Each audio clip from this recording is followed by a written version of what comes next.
नमस्कार दोस्तों, मैं अंजू स्वागत करती हूँ आप सभी का अंजू की रसोई में। आज मैं आपसे बहुत ही मज़ेदार स्नैक्स की रेसिपी शेयर करने जा रही हूँ। आज मैं बनाऊंगी कॉर्न कटलेट।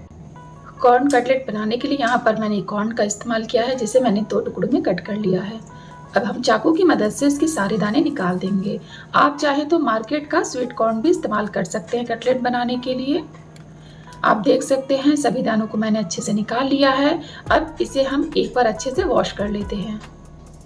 कटलेट बनाने के लिए सबसे पहले हम कॉर्न को उबाल लेंगे। तो यहाँ मैंने सारे कॉर्न कुकर में डाल दिए हैं।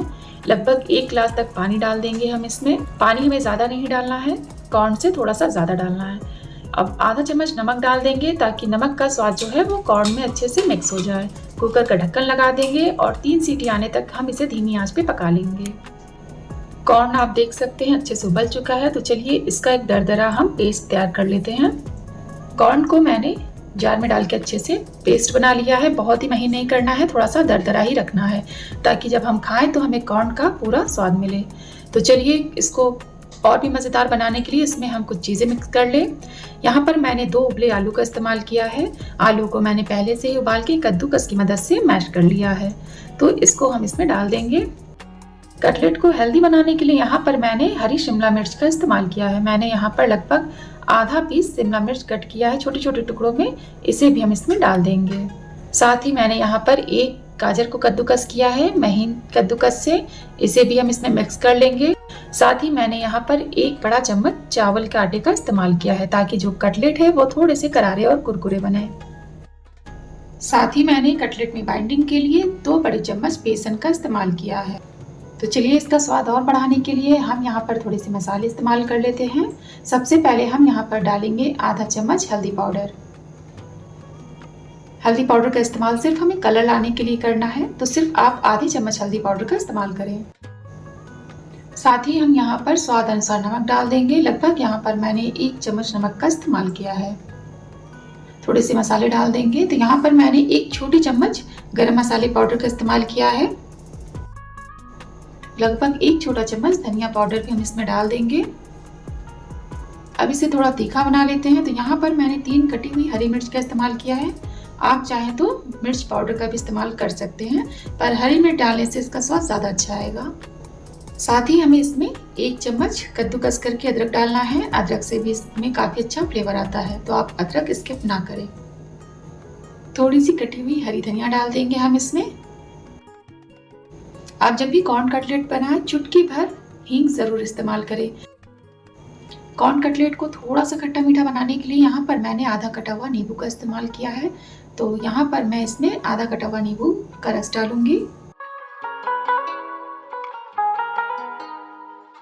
अब हम सारी चीज़ों को अच्छे से मिक्स कर लेते हैं। आलू और बेसन की मदद से सारी चीज़ें बहुत ही अच्छे से मिक्स हो जाएंगी। आप इसमें पानी का इस्तेमाल ना करें। पानी डालने से ये थोड़ा सा गीला हो जाएगा और कटलेट का शेप अच्छे से नहीं आएगा। साथ ही अगर आपको कॉर्न पीसने में दिक्कत हो तो आप कॉर्न पीसते समय 1 या 2 चम्मच पानी का इस्तेमाल कर सकते हैं। इससे ज़्यादा पानी का इस्तेमाल हमें नहीं करना है, वरना ये काफ़ी गीला हो जाएगा। तो चलिए सब कुछ अच्छे से मिक्स कर लें। आप देख सकते हैं इसका कलर कितना अच्छा आया है, थोड़ा सा लाल थोड़ा सा हरा। शिमला मिर्च और गाजर से इसका कलर बहुत ही अच्छा आया है।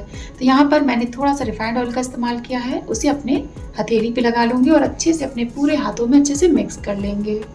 अब यहाँ पर हमें थोड़ा सा कटलेट का बैटर लेना है और इसे हाथों की मदद से गोल कर लेना है। आप शेप अपने हिसाब से गोल या फिर कटलेट की शेप में भी दे सकते हैं। यहाँ पर मैंने हथेली से इसे गोल गोल करके और थोड़ा सा चपटा बनाया है। मैं इसे 2 शेप में बनाऊंगी। तो यहाँ पर मैंने आप देख सकते हैं सबसे पहले गोल और उसको थोड़ा सा हथेली की मदद से दबा के चपटा कर लिया है। तो चलिए दूसरी तरीके से भी बना लेते हैं। अब थोड़ा सा कटलेट का बैटर और ले लूँगी और मैं इसे अब दूसरे शेप में बनाऊँगी। मैं थोड़े से इसे गोल और चपटे आकार में, साथ ही थोड़े से मैं इसे कटलेट की शेप में ही बनाऊँगी।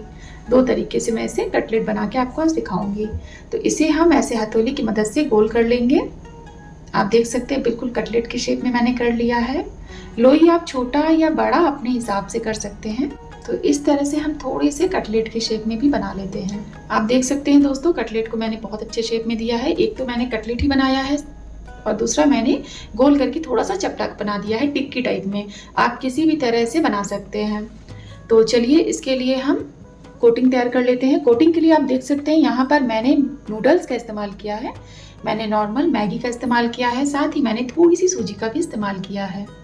तो चलिए बनाना शुरू करते हैं। तो दोस्तों सबसे पहले जो नूडल्स है उसे छोटे छोटे टुकड़ों में तोड़ लेना है। आप चाहे तो अपने हाथों का इस्तेमाल करें या फिर बेलने की मदद से इसे तोड़ सकते हैं।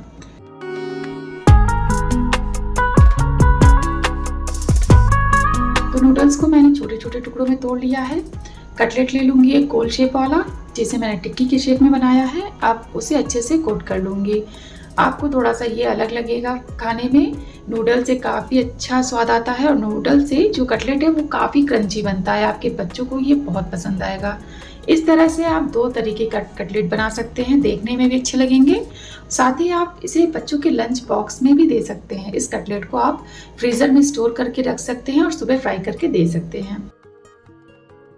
अब दूसरा भी ट्राई कर लेते हैं। जो मैंने कटलेट की शेप में ही बनाया है उसे मैं सूजी में ही डिप करूँगी। अच्छे से इसकी कोटिंग कर लेंगे। तो सारे कटलेट की अच्छी सी कोटिंग करने के बाद अब हम इसे डीप फ्राई करेंगे। सबसे पहले हमें ऑयल को तेज़ आंच पे गरम कर लेना है, उसके बाद आंच को हमें मीडियम कर लेना है। तो यहाँ पर मैंने ऑयल पहले से ही गरम कर लिया है। तो चलिए इसे हम फ्राई करते हैं। सबसे पहले हम सूजी वाला कटलेट फ्राई करेंगे। सारे कटलेट को हम इसमें डाल देंगे। आंच को हमें मीडियम पे रखना है, अब ना फुल करना है ना ही स्लो करना है। मीडियम आंच पे ही बहुत अच्छे से पक जाएगा।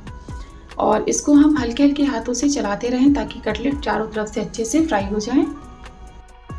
पलटे की मदद से हमें इसे अच्छे से चलाते रहना है ताकि ये चारों तरफ से फ्राई हो जाए।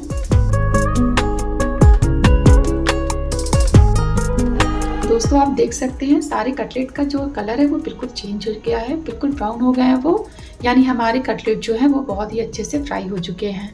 एक कटलेट मैं आपको निकाल के दिखाऊंगी। इसका आप कलर देखिए, शेप देखिए, और ये देखने में ही इतना अच्छा लग रहा है तो खाने में कितना स्वादिष्ट होगा। आप देख सकते हैं इसका कलर। तो चलिए नूडल्स वाले कटलेट भी अच्छे से फ्राई कर लेते हैं। दोस्तों यहाँ पर मैं एक छोटी सी टिप्स आपसे शेयर करना चाहूँगी। आप देख सकते हैं जब मैंने सूजी का कटलेट फ्राई किया है तो जो सूजी की कोटिंग है वो थोड़ी थोड़ी निकल आई है। नॉर्मली सूजी का अगर आप कुछ भी ऐसे तल के बनाते हैं तो सूजी निकल ही आती है। तो अगर हम इसे छन्नी की मदद से छानेंगे तो ऑयल थोड़ा सा गंदा लगता है और सूजी का जो वो दाना है वो भी ऑयल में आ जाता है, मतलब वो साफ से नहीं छनता है। तो मैं इसे अलग तरीका बताऊँगी छानने का, ताकि जो ऑयल है वो बिल्कुल साफ निकले। तो चलिए देखते हैं तरीका क्या है। तो आप देख सकते हैं यहाँ पर मैंने एक स्टील का बर्तन लिया है। ये थोड़ा सा बड़ा कटोरा है जिस पे मैं नॉर्मल छन्नी रख दूंगी, जिससे हम दूध या चाय छानते हैं। नॉर्मल छन्नी हम का इस्तेमाल करना है। अब इस छन्नी की जाली पर हम एक नॉर्मल सा टिश्यू पेपर लगा देंगे। इसे चारों तरफ से गोल करके लगाएं।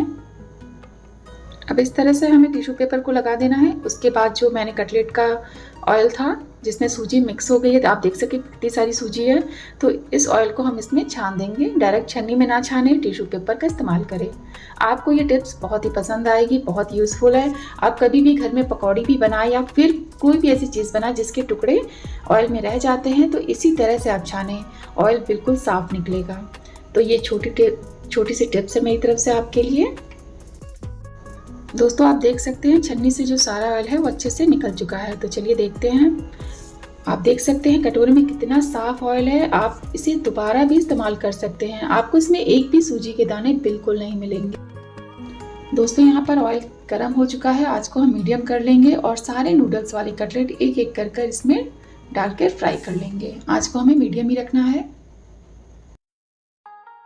सारे कटलेट को पलटे की मदद से पलटते रहेंगे ताकि ये दोनों तरफ से अच्छे से फ्राई हो जाएं, और इसे भी हम ब्राउन होने तक अच्छे से फ्राई कर लेंगे। आंच को आप तेज ना करें, वरना कटलेट जो है वो अंदर से थोड़े से कच्चे रह जाएंगे, और बहुत स्लो भी ना करें, नहीं तो ऑयल जो है वो कटलेट में घुस जाएगा। तो चलिए मीडियम आंच पे ही हम इसे अच्छा सा ब्राउन होने तक फ्राई कर लेंगे। दोस्तों आप देख सकते हैं कटलेट का जो कलर है वो बिल्कुल चेंज हो गया है। ये बिल्कुल ब्राउन हो गए हैं। कटलेट हमारे जो हैं वो मीडियम आंच पे बहुत ही अच्छे से फ्राई हो गए हैं। आप देख सकते हैं नूडल्स की कोटिंग कितनी अच्छी लग रही है, और खाने में ये बहुत ही क्रंची है। आपके बच्चों के लिए लंच बॉक्स के लिए बेस्ट है। आप इसे भी फ्रीज़र में स्टोर कर सकते हैं रात में, और सुबह इसे डीप फ्राई कर सकते हैं। तो चलिए अब हम इन सभी कटलेट्स को सर्व करेंगे। दोस्तों यहाँ पर हमारे कटलेट जो है वो बिल्कुल बनके तैयार हैं। आप देख सकते हैं, इसे मैंने 2 शेप में बनाया है और कोटिंग भी इसकी मैंने अलग अलग की है। एक नॉर्मल सूजी से की है जो कटलेट खाने में थोड़े से सॉफ्ट रहेंगे, और जो नूडल से मैंने बनाया है वो खाने में थोड़े से क्रंची रहेंगे। आपको दोनों बहुत पसंद आएंगे। आप देख सकते हैं नूडल्स वाले कटलेट भी देखने में कितने बढ़िया लग रहे हैं। ये कॉर्न कटलेट आपको जितना बाहर से देखने में अच्छा लग रहा है, खाने में भी उतना ही अच्छा लगेगा। आप इसे ज़रूर ट्राई करें घर पे एक बार। आप देख सकते हैं इसका कलर अंदर से थोड़ा सा हरा, थोड़ा सा लाल, ये सब है सब्जियों का कमाल। दोस्तों आप कॉर्न कटलेट में थोड़ी सी हरी सब्जियां ज़रूर इस्तेमाल करें ताकि ये थोड़ी सी हेल्दी भी बने। तो दोस्तों अगर आपको मेरे कॉर्न कटलेट की रेसिपी पसंद आई हो तो प्लीज़ इस रेसिपी को लाइक करें, कमेंट करें और अपने दोस्तों के साथ शेयर करना ना भूलें। मेरे चैनल को सब्सक्राइब कर लें। धन्यवाद।